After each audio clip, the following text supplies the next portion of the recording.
This is going to be a long read, so I apologize in advance. I, 32, male, got married to the love of my life, Meg, 25, female, last week. The wedding ceremony was beautiful, though it involved some drama that could have been avoided, to be honest. And because of what happened, my brother might be going through a divorce. Hell has descended on me, and the family is hounding me day and night, asking me to make things right. But I genuinely do not feel that I'm in the wrong, which is why I have come to you for opinions and insights. I do not share a good relationship with my brother Colin, 34, male. We used to be quite close as kids, at least as close as you would expect two brothers to be. It wasn't perfect. We had our share of fights even as kids, but it was never a strained sibling relationship.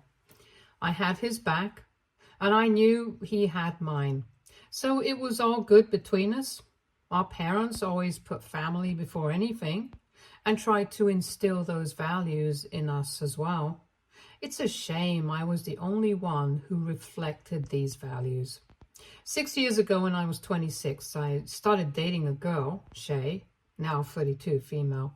I was madly in love with her, and everyone around me knew that. And she was part of the same friend group I was hanging out with at the time, and I was besotted with her the minute I saw her. To me, she was the complete package. She was gorgeous, tall, eloquent, and just stunning and smart overall. I was so taken by her that I completely overlooked all her toxicity. And boy, was she very toxic. The moment I started dating her was the moment drama completely engulfed and overtook my life. She was a great girl, but she was not the right girl for me. We were not compatible at all. I was very non-confrontational, and she was the exact opposite. She loved drama, lived for it, in fact. There was a new fight every other week for something very random and trivial in my eyes. But I was crazy about her, and that's why I kept ignoring all the red flags. 6 months into dating, I found out she was cheating on me with someone from her workplace. I found out by accident and was devastated. I confronted her, and she kept denying it until she finally broke down and admitted everything. I was heartbroken, but she apologized profusely. She said she had made a mistake and would do anything to gain my trust again. Stupidly, I believed her. I gave her another chance, even though I knew I shouldn't. I have always believed that cheaters never change, and I have never been proven wrong. All through my life, I have known cheaters in various capacities, and none of them could change their ways. I knew all that and still gave her a chance because I believed, or rather wished, that this time it would be different and she wouldn't be like the others. I was wrong, and for the first few weeks, everything was fine. I started trusting her again and felt that maybe we could get past the incident and build a new life together. 3 or 4 months after I caught her cheating, I started getting this nagging feeling that something was wrong. She was acting shady and suspicious. I didn't have any proof, and I didn't want to believe she was cheating again, so I rationalized her behavior in my mind. But it kept festering until I finally asked her if something was going on or if she had something to tell me. She became very defensive and said I was suspecting her for no reason, and that if I had decided never to trust her again, I should have told her so she wouldn't be wasting her time trying to earn my trust back. She basically gaslighted me into believing I was being paranoid and that nothing was wrong. I believed her. I know, I'm a moron. But I still couldn't shake the feeling something was off. A few weeks passed, and she was still acting weird. I didn't have any proof, but all the overthinking was driving me crazy, so I started checking her phone without her knowledge. I should have known that was the point where the relationship had ended. I didn't trust her. at all. And even if I hadn't found anything in her phone, the fact that I thought her capable of doing something like that should have been enough to make me walk out. But I'm glad I snooped around, because I found something that changed my life completely, and it's never been the same since then. It took me a while to figure out what was happening, but when I did, it felt like someone had slapped me across the face. Basically, she was cheating on me, and had been for a while. But not just with anyone. She was cheating on me with Colin. I have never felt the hurt I felt when I saw those texts. The two people who were supposed to be the closest to me were the ones doing me dirty in the worst possible way. I couldn't believe what I read. It just made me want to sink to my knees and bawl my eyes out. And that's when Shay entered the room and saw me with the phone. She started yelling at me, telling me I had no business invading her privacy. But I just showed her which chat I had open, slammed the phone on the wall, and went outside. I think I walked for around 3 or 4 hours. She called me a couple of times, but I didn't respond. When she realized I wasn't going to talk to her, she made Colin call me. He called me once and then left a couple of texts saying things like, "I want to explain," and "It's not what you think." But I wasn't having any of it. What I had seen was enough proof, and I wasn't going to deny my own eyes. I went back home and texted Shay to collect her stuff from my place the next day. She called me again, but I didn't answer. For the next few days, I was pretty numb. I wasn't talking to anyone. She got her things and left without a fuss, which I was grateful for. Colin didn't try to get in touch after that. How could he? What could he possibly have to say to me after what he'd done? But I think a week or so later, I called up my parents and told them exactly what had happened. I also told them that Colin was dead to me and that I wouldn't be coming home when he was around. They were hurt by the situation, but they supported me initially. They also took Colin to task and stood by me for the first few months. From what I know, Colin got really defensive and told them Shay and he were in love, but they weren't having any of it, and I'm very grateful for that. I just cut Colin off completely and went to therapy. In therapy, I realized how toxic Shay was for me, and that's when I began to genuinely believe that God had actually saved me through this whole fiasco, even though it hurt like hell. I moved on from that incident gradually, but I never forgave Colin and never spoke to him again. A few months later, I met Meg, and the rest is history. We started dating when it was easygoing and peaceful with her, unlike the drama-filled relationship I had with Shay. I didn't tell anyone in the family about Meg until a couple of years later, when we had decided we wanted to get married. She knew all about my situation with Colin and that we were estranged, and she knew about my apprehensions of introducing her to my family. When I introduced her to my parents and told them we were engaged, they were delighted. They were also relieved, I guess. They congratulated me on finding someone and said they were happy for me. They also said to my face that they were even happier because now we could be a real family again. I asked them what they meant by that, and my mother said that now that I had moved on from Shay and Colin and Shay weren't dating anymore, Colin and I could now put everything in the past and move forward as brothers. I was shocked and hurt that she could even suggest something like that. But I tried to be respectful and look at things from her perspective. I told her that while I knew she thought the issue was automatically and miraculously resolved because I had moved on and Colin and Shay weren't dating anymore, the fact of the matter was that my brother went behind my back and slept with my girlfriend. I told Mom that there would never come a time that I would forgive him or that I would move past this. It wasn't about Shay, it was about how Colin could betray me like that. Mom got angry when I said this and told me I had to realize that no matter what happens, Colin and I are family, and as brothers, we have to stick together no matter what. I told her this little family lesson should have been given to Colin too, that we stand by each other and remain loyal to each other no matter what. I told her he was the one who wronged me and I was the victim, so I got to decide whether or not I wanted to forgive him. It was getting pretty heated between Mom and me, and Dad came to my rescue. He told Mom to drop it and not force me to do something I wasn't comfortable with. Mom agreed, but I could tell she was salty about it. Dinner was awkward and Mom tried to rope in Meg and get her to make me see sense.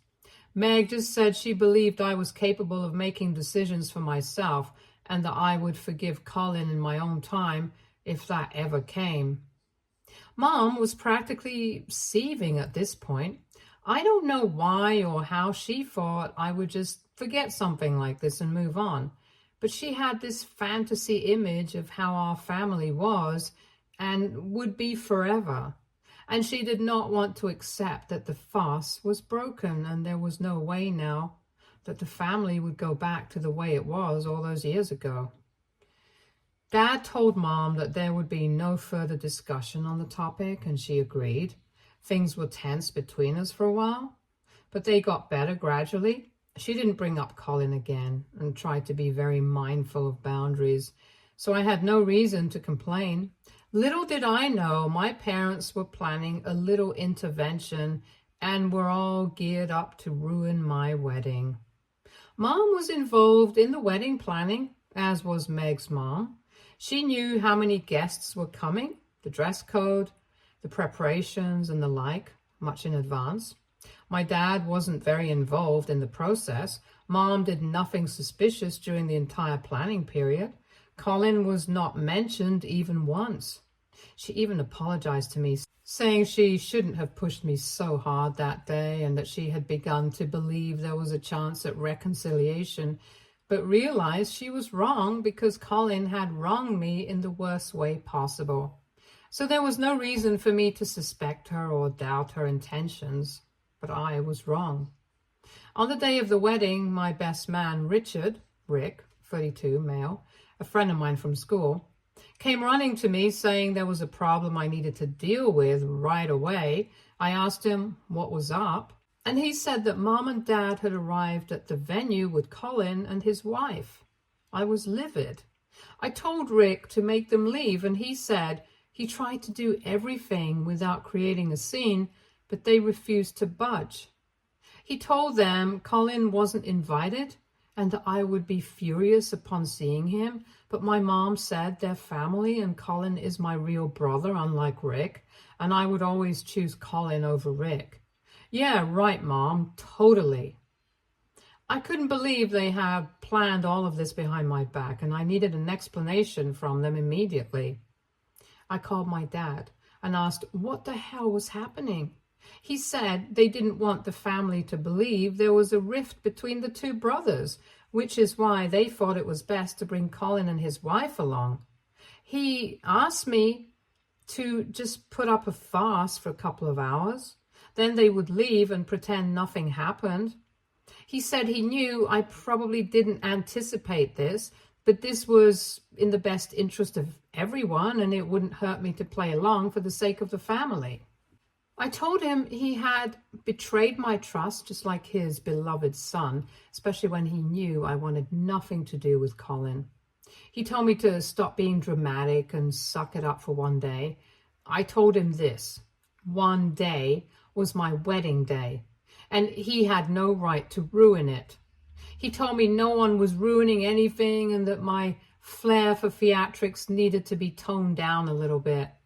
I should have asked him why this family pretense was so important to be done during my wedding when no one bothered to do the same for Colin's wedding. I didn't even know he was married. But I was too furious to think straight, and all these ideas just popped into my head later. At the time, I was just feeling blind rage. I wanted to go over there, grab them by the collar and throw them all out. I didn't care if it would cause a scene, and I didn't care if it tarnished the family image. I just wanted them out.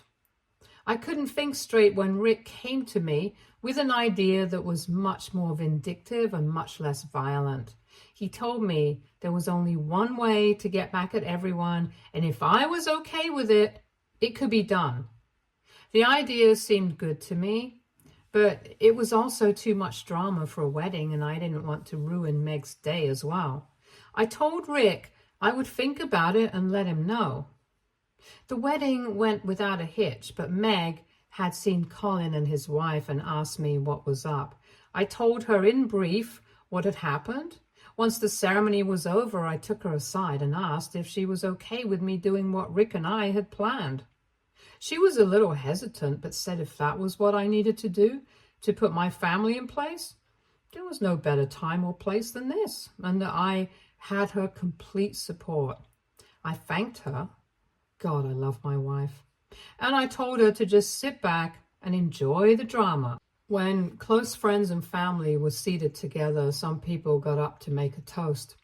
Rick started the whole thing because our plan was for me to make a toast to Colin and tell everyone how it was because of him that I met my wife, because he slept with my ex-girlfriend, leading to a breakup. It would be brutal for Colin and for my parents because I would be detailing everything in my toast. But they deserved it. Colin did for being a piece of shit, and my parents did for having no regard for my feelings and the hurt I faced. They only cared about the image of the family and society, and Colin and I were going to tear both to shreds in front of the entire world for all to see. Once everyone was done saying things about Meg and me, I got up and said I had a toast to make too. I don't remember what I said exactly, but I'll give you the gist. I started by saying I wanted to make a toast to my dear brother, Colin. The minute I said that, him and my parents turned white as a sheet, and his wife, however, looked only confused, and I had a hunch she didn't know why Colin and I were estranged. And to top it all, she was heavily pregnant, and that part made me mad too. Why was he at my wedding parading his pregnant wife around? It seemed to me he just wanted to steal the thunder, nothing else.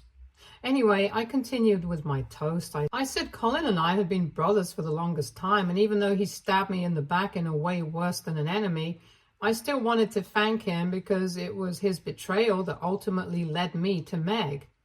I went on to detail how I first found love as a 26-year-old man with a girl who wasn't right for me. But I was young and naive, so I overlooked all her flaws. It was only when she committed the worst act that I took the decision to leave her. And then I dropped the bomb on everyone present. I said my ex-girlfriend had cheated on me with my brother, and that was the last straw that made me break up with her, go on a journey of healing, and find my wife, Meg. I didn't spare my parents either. I said I had held a grudge against Colin for the longest time, to the point that we hadn't been in contact for 5 years, but I was glad my parents had chosen to bring him and his wife in secret, so I could finally express my gratitude to Colin for doing what he did and orchestrating the right events in my life. I know my parents were humiliating, but that's what I wanted. They had trampled over every single boundary of mine, and I was not about to let them off so easily. The gasps from the crowd were audible, and it looked as if my mother would start crying right there. There was no way to diffuse the situation. I had said it all for everyone to hear.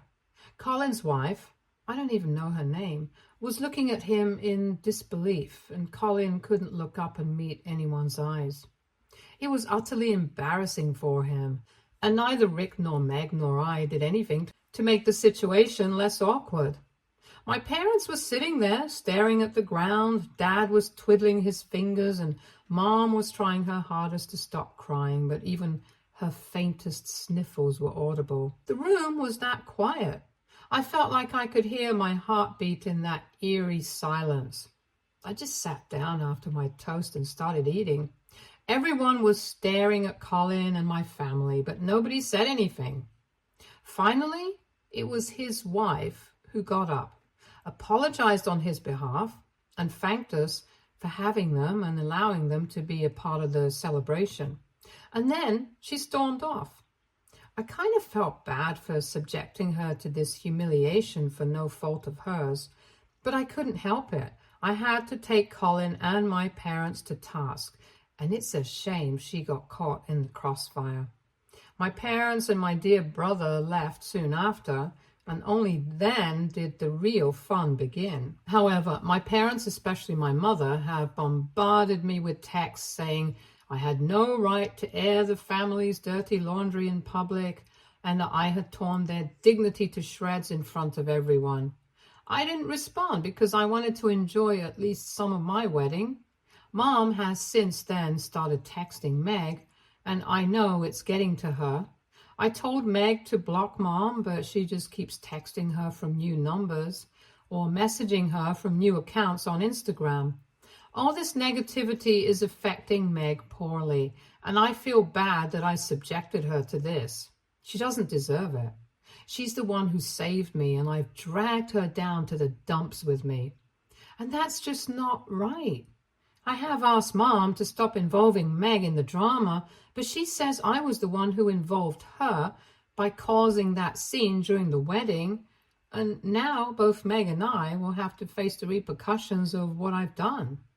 I know it's no use arguing with my mother because she's stubborn and nothing I say will make her see sense. Plus, I can't expect her to because what I did was vindictive. I just feel bad that because of my little revenge trip, my wife is suffering, and that's the last thing I want for her. I don't know how to get my mother off our backs, and I feel like I've caused more trouble than it's worth. Update 1. I got a call from my sister-in-law, Amy. I didn't have her number saved, so I picked up. She was very nice and apologized profusely for calling without prior notice, but she said she wanted to meet me and hear my side of the story because what Colin had told her was very different. She begged me not to tell anyone in the family that she was coming to meet me, and I told her that I don't talk to them anyway, so she was fine on that front. Honestly, I was in two minds about this, but Meg said we needed to help her out because she was going to have a child, and she deserved to know the kind of person Colin really was. Even though this is going to cause more trouble, I know Meg is right. Amy isn't at fault, and she needs to know the truth. I can't play a part in ruining her life when she's never wronged me. I agreed to meet her, but I'm very nervous. This has spilled over far beyond what I had anticipated, and I think it's not going to end well for Colin. I don't feel bad for Colin. That piece of shit deserves every single bad thing coming his way. I just don't want to be part of family drama again, and especially not drag Meg into it. I hope it all goes well, though I know it won't. I saw Amy's reaction to the whole outburst during the wedding, and I know this drama won't end with me meeting her today. Update 2. The meeting went okay, I think. I felt so bad for her. She came alone and she's pregnant. It seems like the baby will come any minute. It looked as if she'd been crying. Thankfully, Meg was there too, so she eased the situation a little. I asked Amy if she had any questions, but she said she wanted to hear the whole story again. I told her exactly what had happened, how I found out, how I confronted him and everything. I also told her how Mom was pestering me into making things normal between Colin and me because of family.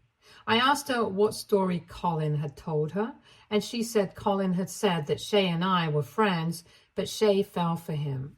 I couldn't accept that because I secretly had feelings for her all along, so I broke off my friendship with him. And it was only a year after I stopped talking to her that Colin and she got together. And even then, just briefly, I told her that was a complete lie. I don't know how long they dated because I never bothered to ask or find out. I asked her if my parents had told her the same story as Colin, but she said no. She said Colin had told her it was a very sensitive topic for the family, and since I had cut everyone off, my parents didn't like talking about me. It was very rare for me to be mentioned whenever she met Mom and Dad. I asked her if they had invited her to the wedding, and she said it was mostly Mom pressing them to go. Amy said she didn't want to attend because they hadn't received an invite. Plus, she knew about the bad blood between Colin and me. But Mom basically blackmailed both of them into attending. Colin didn't want to attend either.